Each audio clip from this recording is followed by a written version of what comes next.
mesdames et messieurs. Merci de nous rejoindre sur la chaîne qui rassemble. Bonjour et bienvenue. La communauté catholique célèbre ce dimanche la fête des rameaux. Elle a lieu le dimanche qui précède la Pâque et qui débute la Semaine Sainte et commémore l'entrée triomphale que fit Jésus à Jérusalem. Nos reporters ont sillonné quelques églises, aussi bien à Abidjan qu'à Bouaké, dans le Béquet. Nous en parlerons en tout début de journal. Dans ce journal également, nous irons à N'Djamena, au Tchad, où le vice-président de la République a assisté à l'ouverture des travaux du sommet extraordinaire de la CENSAD, la communauté des États sahélo-sahariens.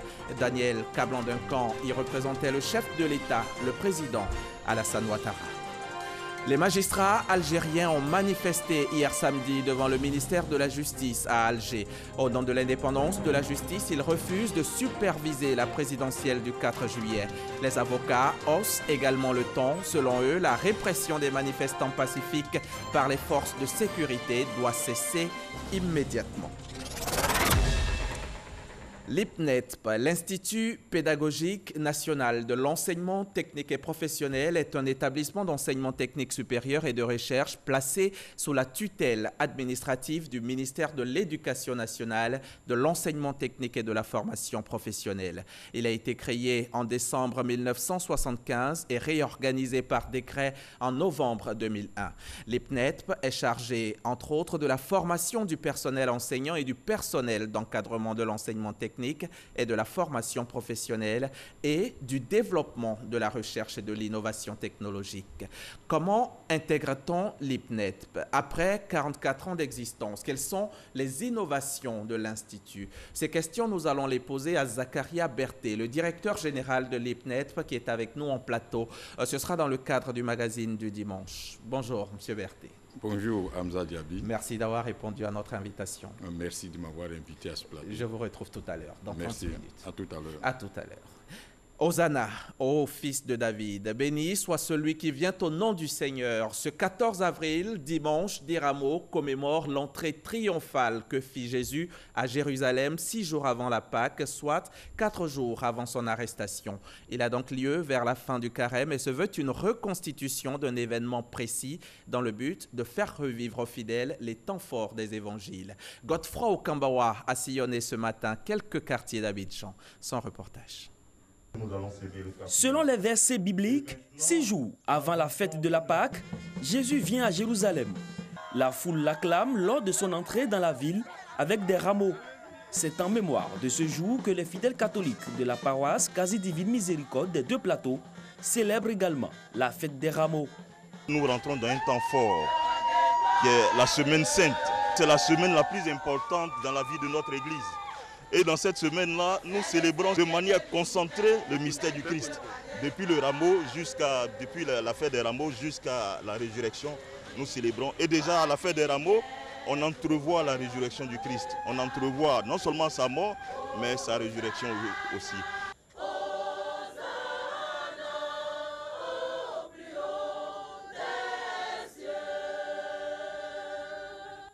Hosanna, béni soit celui qui vient au nom du Seigneur. Des paroles chantées par des fidèles pour porter Jésus en triomphe. Nous sommes tout émus, nous sommes heureux et nous savons que de maintenant, là, nous rentrons dans la Semaine Sainte pour aller en Pâques. À l'église méthodiste unie Canaan de Cocody-Angré et à l'église du Christianisme céleste des Deux Plateaux, l'heure est à la louange en faveur de la consolidation de la paix en Côte d'Ivoire. L'arrivée de Jésus-Christ nous porte la paix. Sans la paix, nous ne pouvons pas louer Dieu. Donc nous demandons à les uns et les autres que Dieu, dans son amour, nous donne la paix. Notre pays a besoin d'un souffle nouveau. Notre pays a besoin que les citoyens vivent en paix, en harmonie, en communication avec Dieu. Parce que celui qui ne connaît pas Dieu, c'est difficile. C'est difficile de pardonner. Celui qui ne connaît pas Dieu, c'est difficile pour lui véritablement d'appréhender qu'il doit vivre pour le bonheur de ses semblables. La tradition chrétienne veut que l'on emporte après la messe les rameaux bénis pour orner les croix dans les maisons. Un geste de vénération et de confiance envers le Christ. Le terme de rameau vient du fait que traditionnellement les fidèles utilisent des branches coupées aux arbres afin de les faire bénir lors de cette fête qui est célébrée partout en Côte d'Ivoire. À Bouaké par exemple, au petit matin ce dimanche, les fidèles chrétiens du quartier Nimbo-Bouaké sont sortis nombreux avec des rameaux convergeant vers leur paroisse, vers la victoire pascale. Reportage RTI Bouaké, Ange Kouakou et Kwadio Kwame.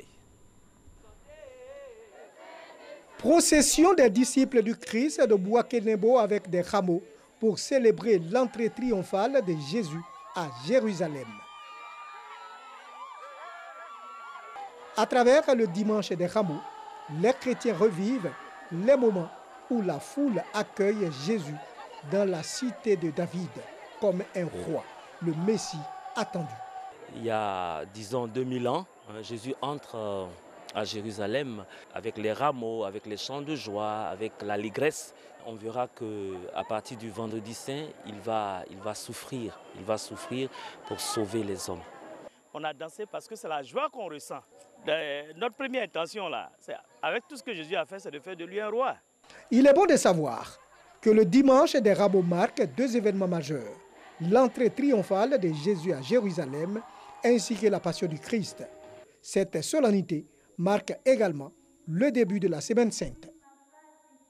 Et à l'issue de la messe, les fidèles peuvent ramener les rameaux chez eux et les conserver jusque l'année prochaine afin de les utiliser pour le mercredi des cendres en 2020. Voilà ce que l'on peut dire à l'heure qu'il est sur le dimanche des rameaux. Partons maintenant à N'Djamena, au sommet extraordinaire de la Sensad. Sommet qui s'est ouvert hier en présence des chefs d'État du Tchad, du Nigeria, du Niger et du Togo. Daniel Kablan-Duncan y était. Il représentait le président Alassane Ouattara. Au menu de cette réunion extraordinaire, l'entrée en vigueur du nouveau traité de la Sensad adopté en 2013. Retour sur la cérémonie d'ouverture du sommet avec Mahama Traoré, notre envoyé spécial au Tchad. Terrorisme, criminalité transfrontalière, changement climatique, crise sociopolitique dans certains États membres. Face à toutes ces menaces, il est temps d'imprimer une nouvelle dynamique à la Sensad, la communauté des États sahélo-sahariens. Surtout que les activités de l'institution connaissent un ralentissement depuis le sommet extraordinaire de 2013, sommet marqué par l'adoption du traité révisé de la Sensad. Un traité censé redynamiser la Sensad pour en faire un véritable instrument de développement communautaire. Cette impulsion nouvelle sera désormais portée par un secrétariat exécutif en lieu et place de l'actuel secrétariat général. Avec de telles ambitions, la Sensad peut compter sur le soutien de l'Union africaine. La Sensad a ici un rôle crucial à jouer.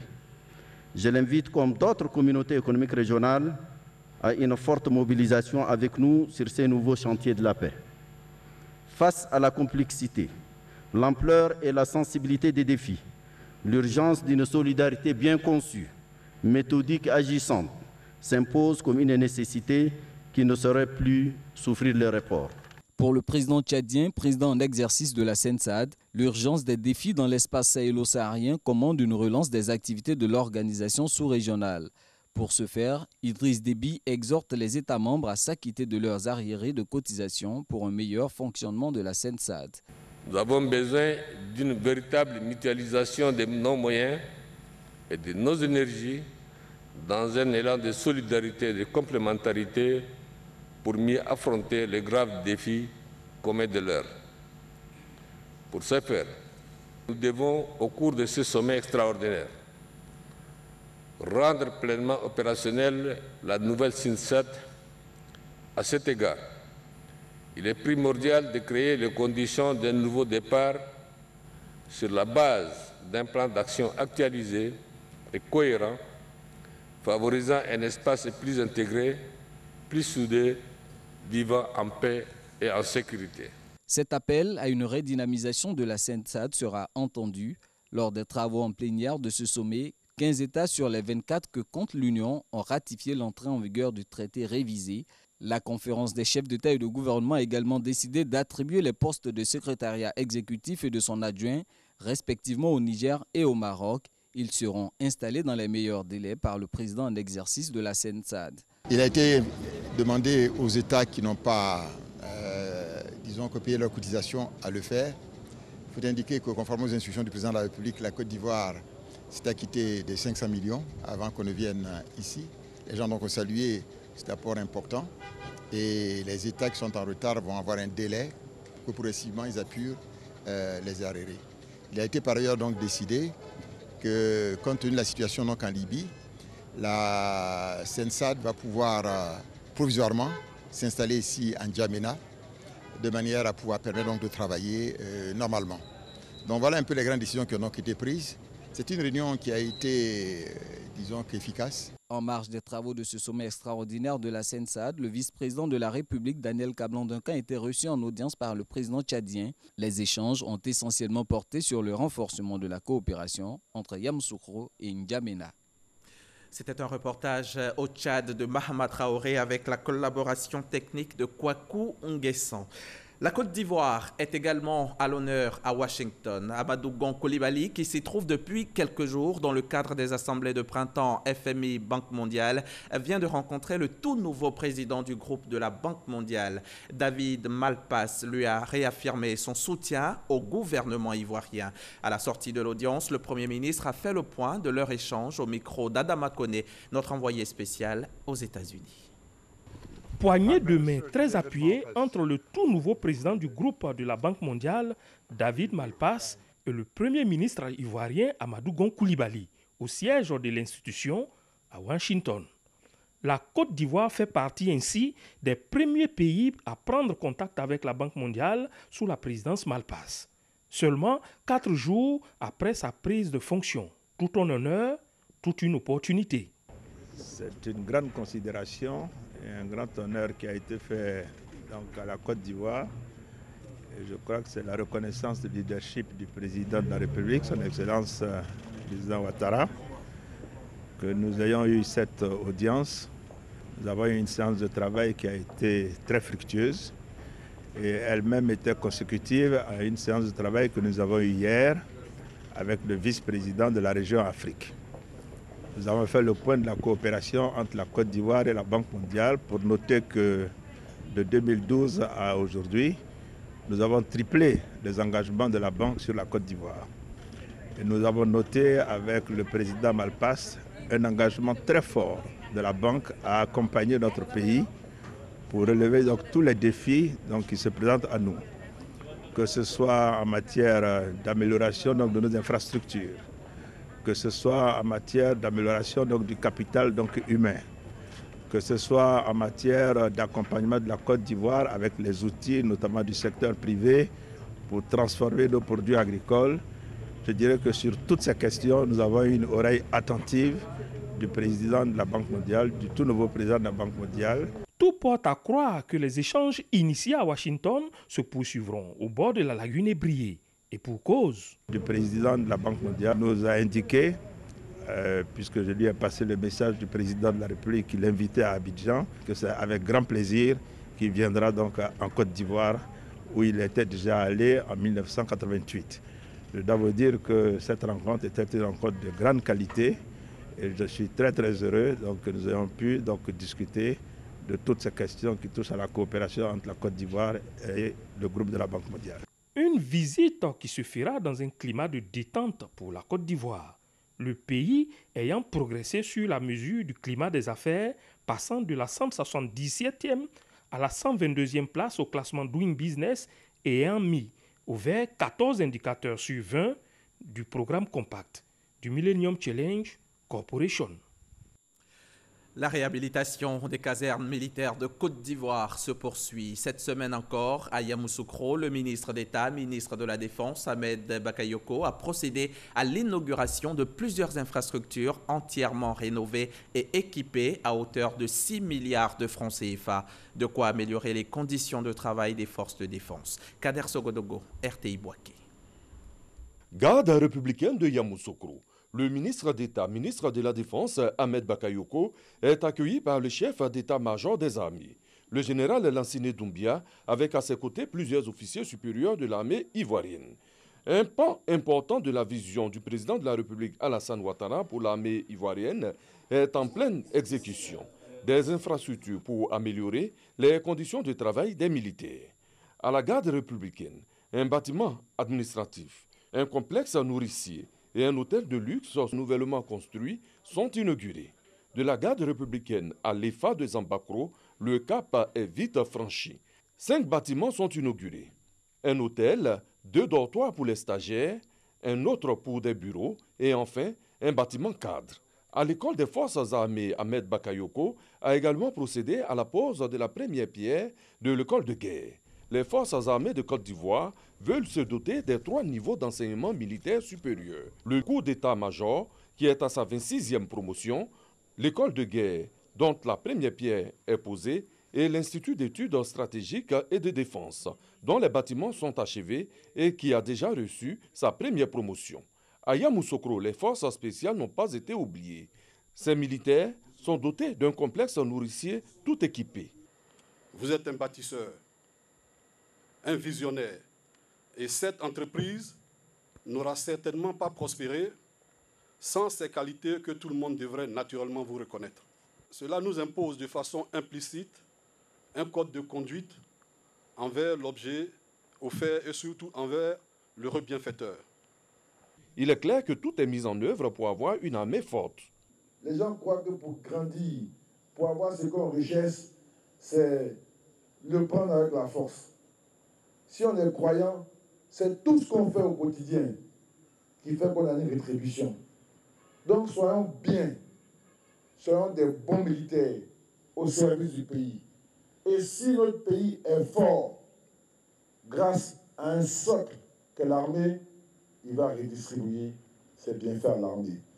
Je veux que nous puissions rendre hommage au chef suprême des armées parce qu'aujourd'hui, ce matin, c'est 9 bâtiments neufs qu'on a vus sortir de terre. Et c'est un investissement de près de 6 milliards qui a été fait. Cohésion, symbiose avec les militaires sont les maîtres mots de cette journée du ministre d'État, ministre de la Défense, Ahmed Bakayoko, dans les casernes de Yamoussoukro. Ce ne sont pas les selfies avec les éléments qui ont manqué. C'est inédit en Côte d'Ivoire. Bientôt un dialogue national sur le financement de la santé. Ce sera du 15 au 18 avril prochain en présence de tous les acteurs du système sanitaire et des partenaires au développement. Il va s'agir de mobiliser les ressources nécessaires dans le but d'améliorer l'accès aux soins de santé partout sur le territoire ivoirien. Le besoin financier s'élève à 1600 milliards de francs CFA. L'information a été donnée ce vendredi par Eugène Akawele, le ministre de la Santé et de l'hygiène publique. 1600 milliards de francs CFA, c'est le montant que doit mobiliser l'État de Côte d'Ivoire pour améliorer le système sanitaire.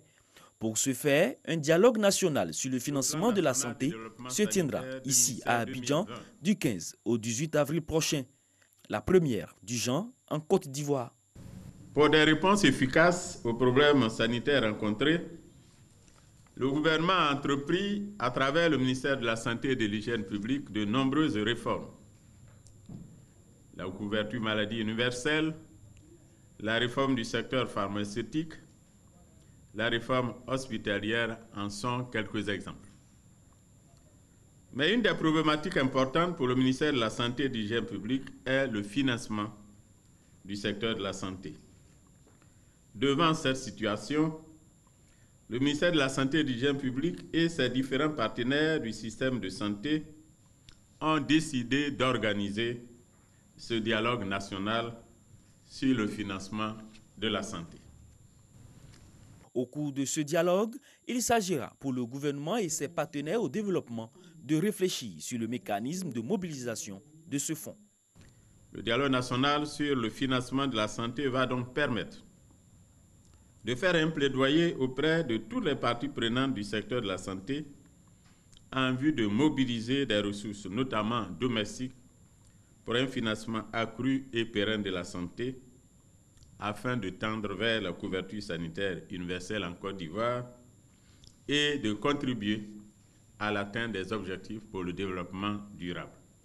Son Excellence, Monsieur le Président de la République, procédera à la clôture du dialogue par un message fort en faveur de la mobilisation des ressources pour le financement de la santé pour une meilleure santé des populations.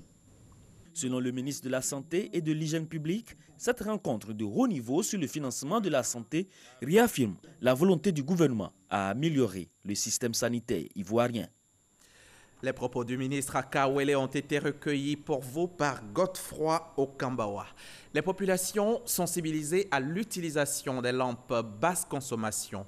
Un hall d'exposition existe désormais pour accroître cette sensibilisation. Il a été ouvert jeudi dernier dans l'enceinte de la mairie de Yopougon lors du lancement de la campagne. C'est une initiative de la Direction générale de l'énergie qui vise à généraliser les technologies d'éclairage économe et à renforcer le cadre juridique et réglementaire de la Côte d'Ivoire en la matière. Le témoignage de Safiat Kouyaté et Jean-Louis Bangbo.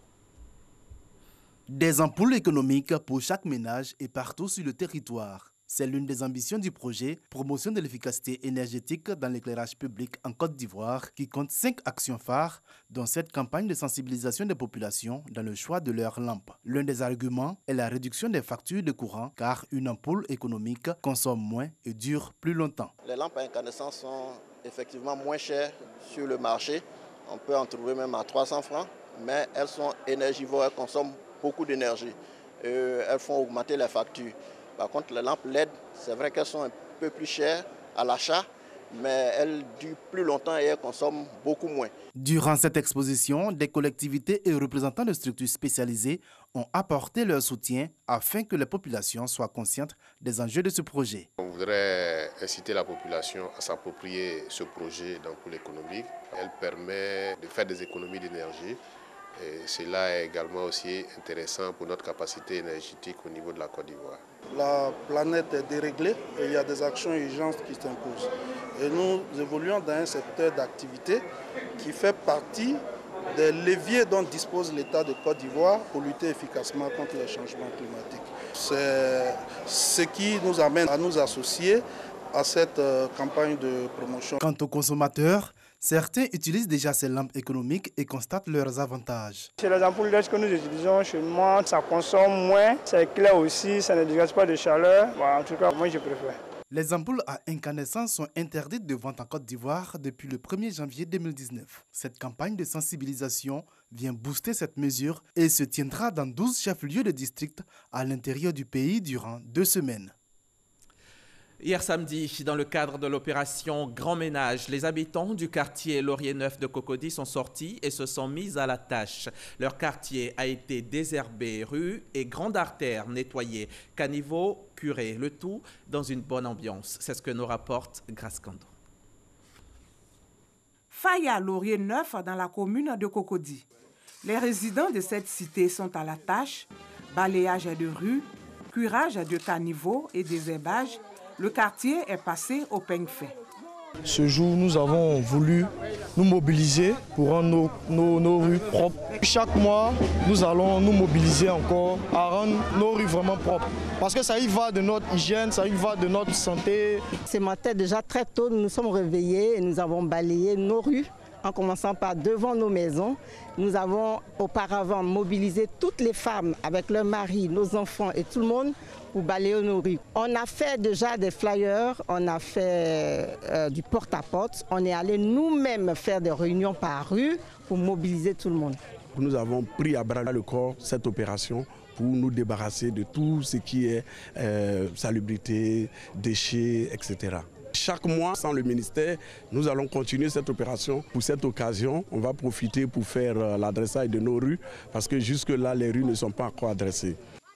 Des actions soutenues et encouragées par l'Agence nationale de gestion des déchets qui en a profité pour lancer un appel aux populations afin qu'elles s'approprient cette initiative. Notre objectif à travers l'opération Grand Ménage est que toutes les populations s'approprient les concepts de propreté. De plus en plus, les populations adhèrent et nous leur demandons de faire davantage dans toutes les cités. L'opération Grand Ménage est à sa 26e édition. Une initiative du gouvernement qui vise entre autres à donner fière allure aux villes et communes de Côte d'Ivoire à travers des actions de salubrité. Le secrétaire exécutif de la plateforme nationale de réduction des risques de catastrophes chimiques renforce sa stratégie. Les experts de cette structure environnementale ont évalué le plan d'action national au cours d'un atelier. Comment faire face aux accidents et dangers de type chimique? Quelles sont les mesures préventives à adopter devant les risques de catastrophes biologiques ou radiologiques en Côte d'Ivoire? Voilà quelques-uns des sujets abordés au cours de cette rencontre. Suivons le compte-rendu de Serge Coléa. Réviser le plan d'action national de réduction des risques liés aux matières d'origine nucléaire, radiologique, chimique et biologique. C'est l'objectif de cet atelier. Mais avant, le secrétaire exécutif de la plateforme nationale fait l'état des lieux en Côte d'Ivoire. Vous vous souvenez que lors de la déversion des déchets toxiques, on a eu pas mal de difficultés à établir un certain nombre de diagnostics, dont notamment la nature des produits qui étaient impliqués dans cette catastrophe. Évidemment, au décours des formations que nos acteurs nationaux ont reçues dans le cadre de ce projet, aujourd'hui, il y a une vingtaine de laboratoires en Côte d'Ivoire qui sont aptes à faire des analyses objectives et les intervenants sont aussi aptes à intervenir. Il y a le projet 41 aussi qui a pu permettre la formation d'une centaine d'experts ivoiriens dans le domaine de la prévention des accidents chimiques graves et de la protection des populations autour des installations classées.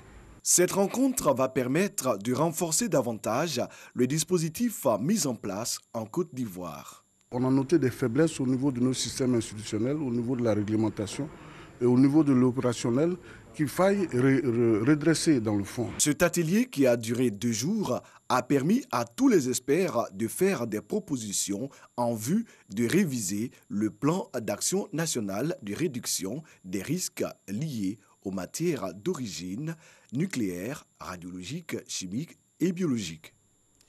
La lecture possède de nombreux avantages et bienfaits. Elle permet d'apprendre de nouvelles choses et de se former, de développer son vocabulaire et son expression orale. La lecture peut grandement contribuer au développement personnel et c'est ce que la Fondation Children of Africa veut inculquer aux élèves et étudiants de Côte d'Ivoire. Cela à travers le concept Le Mois du Livre qui a été lancé cette semaine à Jacquesville. Jean-Marc Djadji, Issa Chonayeo. Une bibliothèque bus pour promouvoir la lecture chez les enfants, élèves et étudiants dans la région de Jacquesville. Voici le sens de la première édition du Mois du Livre 2019, organisée par la Fondation Children of Africa et l'ONG Unclo Bakan. Personnalités de la culture et autorités de la région des Grands Ponts ont apporté leur soutien à ce projet. Le Bibliobus a été initié par la présidente fondatrice, la première dame, Madame Dominique Ouattara, en 2008. C'est parti d'un constat, il n'y a pas de bibliothèque, les bibliothèques se font rares dans les établissements et dans les communes. Elle a souhaité mettre en place ce Bibliobus pour permettre aux enfants d'avoir accès aux livres et de découvrir les bienfaits du livre. Aujourd'hui, à la demande du maire et de l'ONG Unclo Bakan, nous sommes venus à Jacquesville pour 3 mois et pour les accompagner dans le mois du livre. La lecture me donne la connaissance. Je demande à mes camarades d'apprendre à lire et d'apprendre à écrire. Cette cérémonie de lancement fut l'occasion de faire l'ouverture officielle d'une librairie au profit des écoles de Jacquesville. C'est vrai, les enfants vont voir les images à la maternelle, mais il faut qu'ils puissent reproduire cela. Après, dans le primaire, il faut pouvoir lire les livres que Madame la première dame donne et faire un résumé. Et dans le secondaire, de faire des mots fléchés, des mots croisés, pour qu'ils comprennent que sans la lecture, ils ne peuvent pas réussir ce genre de concours. Et à la fin, leur donner un petit prix pour ça. La semaine du livre avec le Bibliobus, avec aussi nos partenaires de librairie qui sont en train de nous aider à pouvoir encadrer nos enfants. Je dis, les deux ensemble, on peut réussir ce que nous sommes en train de faire. Le mois du livre, avec les tournées du Bibliobus dans la région des Grands Ponts, s'étendra au reste de la Côte d'Ivoire. Nanan Kokola Kimou Séraphin est le tout nouveau chef du village d'Erimakougué dans le département d'Agboville. Colonel des douanes à la retraite, il a été officiellement installé par les autorités préfectorales du département. Son intronisation vient mettre fin à une longue vacance du pouvoir dans cette localité. Les explications de Jeanne Atoubé. Assuré du total soutien des populations acquises à sa cause, le nouveau chef du village d'Erimakougué 2 brandit l'arrêté préfectoral qui fait de lui le relais officiel de ce village de la commune d'Agboville avec l'administration locale. La transition s'est passée de manière pacifique. J'invite tous mes frères, toutes mes soeurs à nous mobiliser autour du chef du village afin de conduire notre village au développement. Eri Makougué II a connu une vacance de pouvoir longue de 3 années. Le précédent chef de village a été destitué pour désharmonie avec les populations sur la gestion des affaires du village. C'est le chef de terre qui assurait la fonction de chef de village. Aujourd'hui, Eri Makougué II écrit une nouvelle page de son histoire. Et les chefs du village sont les chevilles ouvrières, donc dans les villages, à susciter la participation et à mettre en mouvement toute cette dynamique communautaire que nous voulons. Que le chef, dès l'instant où il a reçu son arrêté de nomination, il devient l'autorité investie. À partir de ce moment, tout manquement à son égard est passible de poursuite judiciaire. Le chef appartient à toute la population. Le traduit le pagne symbolique qui lui a été remis, qui rassemble l'ensemble des couleurs témoignant du mélange de la population. Et donc c'est une fin heureuse. Le nouveau chef d'Eri Makougué II est colonel des douanes à la retraite. Les populations, les cadres, les élus et l'administration attendent de lui qu'il coordonne les actions de la mutuelle du village pour le développement et le progrès d'Eri Makougué II. Et vous allez le voir en image, à peine les banderoles du vendredi rangées par les manifestants, les magistrats algériens ont pris la relève. Hier samedi, plus d'une centaine de robes noires ont manifesté devant le ministère de la Justice à Alger. Au nom de l'indépendance de la justice, ils refusent de superviser la présidentielle du 4 juillet. De leur côté, les avocats haussent également le ton. La répression des manifestants pacifiques par les forces de sécurité doit cesser immédiatement, selon eux. Et voilà qui nous amène au magazine du dimanche. Notre invité est installé. Mais avant de démarrer notre entretien, je vous propose, monsieur le directeur général, de suivre ce reportage. L'Institut pédagogique national de l'enseignement technique, IPNET, à sa création en 1975, l'Institut avait pour mission assurer la formation initiale et continue, la recherche pédagogique et technique, la production didactique et industrielle, le conseil, la production pédagogique et la formation à l'emploi et au métier de l'enseignement technique, instituteurs, professeurs des lycées et collèges, entre autres. Une mission qui n'a pas changé aujourd'hui. Un temps manquant d'épaisseur dans la réalisation des objectifs, faiblesse des infrastructures oblige, la donne a changé depuis le 28 mars dernier. Plus de 1,9 milliard de francs CFA avec le soutien de l'ONUDI et de l'Union européenne, injectés dans le renforcement des capacités techniques de l'Institut. Un bâtiment de 2 étages et 6 classes. Mais qu'apprend-on précisément dans cet institut? Il y a les métiers de la formation professionnelle, gestionnaire, financier des écoles, conseillers d'orientation et formateurs, entre autres, ainsi que les métiers de spécialité, formation industrielle, fabrication et génie industriel, sans oublier la formation tertiaire, la gestion, comptabilité et la formation générale, chimie, biochimie, entre autres. L'IPNET prépare enfin à différents CAP de l'enseignement technique et à divers doctorats en sciences de l'éducation. Bienvenue, monsieur le directeur général. Merci. On vient d'entendre Franck Quadio. Le 28 mars dernier, vous avez reçu dans vos locaux le vice-président de la République à l'occasion d'une cérémonie. Cette manifestation se situe à quelle occasion? Merci, Hamza Diaby. La manifestation était l'aspect solennel de la remise des constructions, des réhabilitations et des équipements financés par l'Union européenne. Il faut noter que cette institution, l'Union européenne, a financé 11 établissements de formation professionnelle. Pas qu'à Abidjan. Pas qu'à Abidjan, justement, répartis sur tout le territoire national.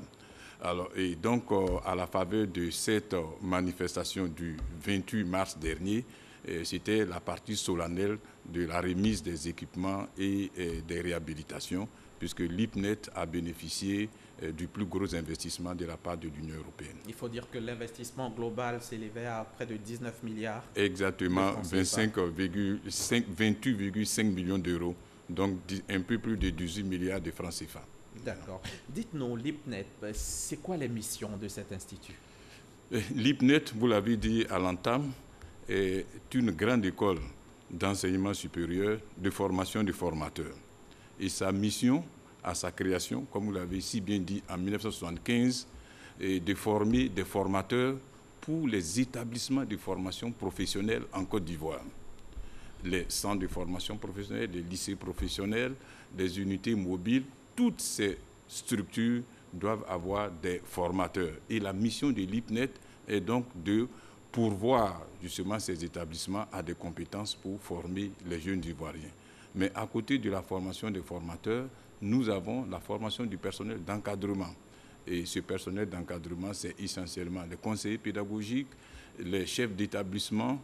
Et à côté d'eux aussi, on a d'autres personnels, à savoir les conseillers d'orientation, les éducateurs et les secrétaires exécutifs chargés des relations formation-emploi. Ceux qui entretiennent la liaison entre le centre de formation, le lycée professionnel et l'entreprise. Alors la destination de vos diplômés, ce sont les lycées techniques, les lycées professionnels. Et les centres de formation professionnelle, et même les unités mobiles et les ateliers d'application. D'accord. Mais dites-nous, pourquoi l'IPNET n'est pas aussi connu que l'École normale supérieure? Bien, l'IPNET n'est pas connu et ce sont des hypothèses que nous formulons régulièrement. L'IPNET n'est pas aussi connu que l'École normale supérieure. Ça procède peut-être des conditions historiques. L'École normale supérieure est plus ancienne que nous. Nous, vous l'avez dit, nous avons été créés, l'Institut a été créé en 1975. Il y a quand même 44 ans. Il y a 44 ans. Bon, oui, 44 ans, c'est vrai. Mais vous savez aussi, il y a les conditions socioculturelles. Et moi-même, je suis un ancien élève du lycée classique de Cocody. Et nous disions, dans le temps, quand nous faisons à l'occasion des rencontres de l'OASU, des compétitions avec le lycée technique, on disait, voilà, ce sont les forgerons, les maçons, etc. Et donc, cette façon de structurer la perception a fait qu'au départ, il y a eu une méfiance vers cette dimension de la formation, pourtant qui se révèle aujourd'hui comme la dimension la plus importante, parce que c'est elle qui forme à l'insertion. L'autre, l'éducation nationale, avec tout le respect qu'il faut, puisque je suis même membre de ce ministère, donne les compétences générales, mais les compétences professionnelles pour insertion, c'est la partie professionnelle. Et c'est quoi les modules? Quels sont les modules qui sont enseignés là à l'IPNET? Merci, vous me donnez l'occasion justement de faire un peu mieux connaître cette institution. Dès qu'un enseignant rentre pour aller dispenser ses cours, il faut qu'il connaisse le métier de la formation. Qu'est-ce que c'est que le métier de la formation? Le formateur, c'est celui qui prépare ses leçons, donc qui travaille en dehors du lieu de travail, chez lui à la maison. C'est celui qui fait la correction des copies, tandis que les autres regardent la télévision. Et il faudrait qu'en rentrant à l'IPNET pour prétendre être formateur, il faut qu'il soit conscient de cette exigence. Il y a donc les modules de connaître le métier de formateur. Il y a connaître le métier, le module de définir les objectifs pédagogiques. Et ça, c'est très important, M. Diaby, parce qu'on ne définit pas des objectifs n'importe comment. Il y a des critères. Sinon, la communication pédagogique devient déficitaire et ne permet pas à l'apprenant futur formateur, de savoir ce qui est attendu des formés. Il y a ensuite le module de concevoir les outils d'évaluation. Et quand on forme, il faut évaluer, mais on n'évalue pas de façon arbitraire. Et il y a une règle de l'art d'évaluation de la formation. Et entre la capacité de définir les objectifs et l'outil d'évaluation, il y a la possibilité des techniques d'animation. Je crois que nous avons ça comme compétence en commun, les techniques d'animation et les techniques de dynamique de groupe, etc. Et en gros, ça, ce sont les sciences de l'éducation. Voilà, ce sont les sciences de l'éducation qui permettent donc de déterminer ce parcours de formation. Et à l'IPNET aussi, on enseigne les métiers de l'agriculture. Oui, c'est un projet, c'est d'ailleurs une perspective qui nous mobilise actuellement. Depuis environ 1 an et demi, la mission nous a été donnée de former, je précise bien, les formateurs au métier de l'agriculture, c'est-à-dire des personnes, des jeunes Ivoiriens qui ont déjà des compétences dans les métiers de l'agriculture, de la production animale et des ressources halieutiques, de venir acquérir la dimension pédagogique pour en faire des personnes qui ont une double compétence professionnelle dans leur discipline et l'autre compétence pédagogique pour pouvoir enseigner efficacement. Il y a aussi la formation industrielle, vous enseignez la mécanique automobile. Oui, tout à fait. L'hôtellerie également. Exactement, mais vous êtes très bien informé et je pense qu'avec cet entretien, l'ensemble des Ivoiriens connaîtront un peu mieux cette institution. Nous avons un département de formation industrielle qui forme les formateurs au métier de l'industrie. Vous avez les formateurs en mécanique automobile, les formateurs en hôtellerie, les formateurs en construction métallique. En comptabilité. En comptabilité pour le tertiaire. Également, même la caméra, c'est-à-dire des agents de l'ART qui peuvent venir apprendre la caméra à perfectionnement. C'est ça. Et nous avons même des personnes célèbres à la RTI qui ont fait leur début à l'IPNET, Arantes de Bonali, qui est cinéaste. Qui est passé chez vous. Voilà, et nous avons Doukouré Ibrahim à Radio Al-Bayan, qui également est passé chez nous. Nous avons un studio, mais tout est parti du studio pour faire la simulation. C'est un studio d'enregistrement d'une prestation pédagogique et qui est ensuite exploité à des fins critiques pour bien enseigner. Et en évoluant, nous avons glissé vers la formation de tous ceux qui s'intéressent aux formations qualifiantes dans les métiers de l'audiovisuel. Mais dans ce cas-là, c'est quoi la différence à ce niveau, hein? C'est quoi la différence entre vous et l'ISTC? Vous faites le montage, vous faites la caméra, vous faites tout cela. C'est quoi la différence? Non, la différence est grande. L'ISTC, c'est la grosse cylindrée. Nous faisons une formation qualifiante. Juste une formation qualifiante pour le montage, pour la prise de vue, pour, j'allais dire, concevoir des séquences filmées, mais nous faisons justement de la formation qualifiante, pas de formation diplômante. Et vous formez les formateurs. Exactement. Comment on intègre l'IPNET? Comment j'entre à l'IPNET si aujourd'hui j'ai envie d'y aller? Pour entrer à l'IPNET, il faut être titulaire d'un diplôme de formation professionnelle. C'est très important d'abord. Première condition. Voilà. Et puis, il faut avoir un âge en dessous de 38 ans. Voilà, ça se comprend, ce n'est pas l'occasion de développer ici, mais il faut pouvoir travailler et être éligible à une pension proportionnelle. Donc, il ne faut pas rentrer trop tard. Donc, c'est 38 ans, âge maximal pour rentrer à l'IPNET. Ensuite, il faut avoir de l'expérience professionnelle. Combien d'années? Minimalement, 3 ans sont requis pour pouvoir postuler au concours d'entrée à l'IPNET. Et la forme, d'accord, allez-y. Et vous voyez, M. Hamza, il s'agit pour nous, IPNET, pour une formation pédagogique réussie, de former des personnes qui ont une expérience professionnelle. Parce que vous faites les cours théoriques dans une classe et après, vous vous transposez en atelier et là, vous démontrez que vous avez le métier dans le corps. Si vous n'avez pas d'expérience professionnelle, vous ne pouvez pas être un bon professeur de pédagogie professionnelle. Et la formation, ça dure combien de temps? 2 ans à l'IPNET, une première année où nous avons les renforcements sur le contenu de la spécialité et une deuxième année, une partie de la deuxième année en établissement pour pouvoir faire des simulations d'enseignement sous le tutorat d'un enseignant bien formé et bien expérimenté. On parle de plus en plus de formation par compétences chez vous. Ça m'amène à vous demander, c'est quoi vos perspectives, les projets de l'IPNET?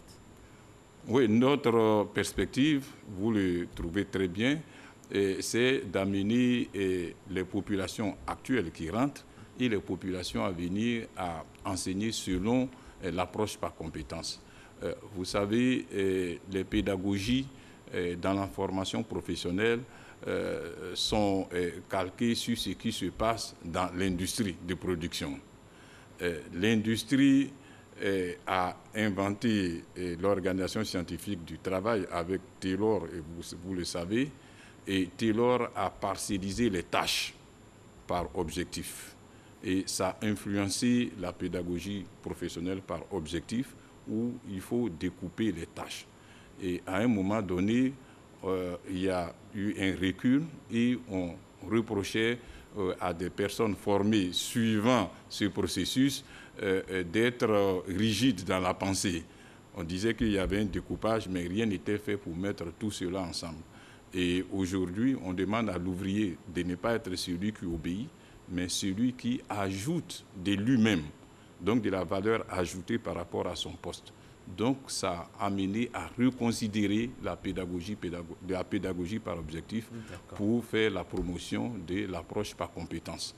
Voilà. Et l'IPNET s'approprie progressivement cette pédagogie et nous l'appliquons aux nouvelles populations qui rentrent et nous allons faire une formation continue pour tous ceux qui sont déjà sortis. C'est quoi la situation de l'IPNET par rapport au système LMD?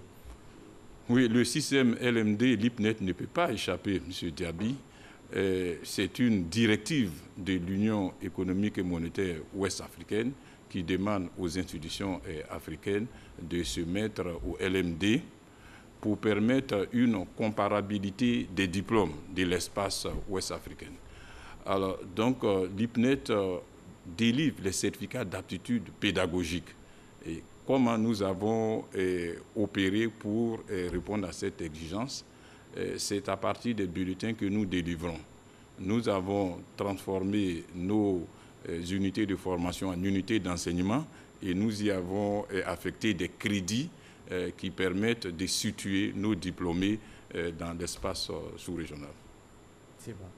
Merci. Merci. Monsieur Berthet. Zacharia Berthet, directeur général de l'IPNET, l'Institut pédagogique national de l'enseignement technique et professionnel. Je rappelle que vous êtes venu nous parler de la formation et des projets de l'Institut. Merci encore d'avoir répondu à notre invitation. Quant à vous, chers téléspectateurs, ce journal est terminé. Merci de nous avoir suivis et bon dimanche sur la chaîne qui rassemble.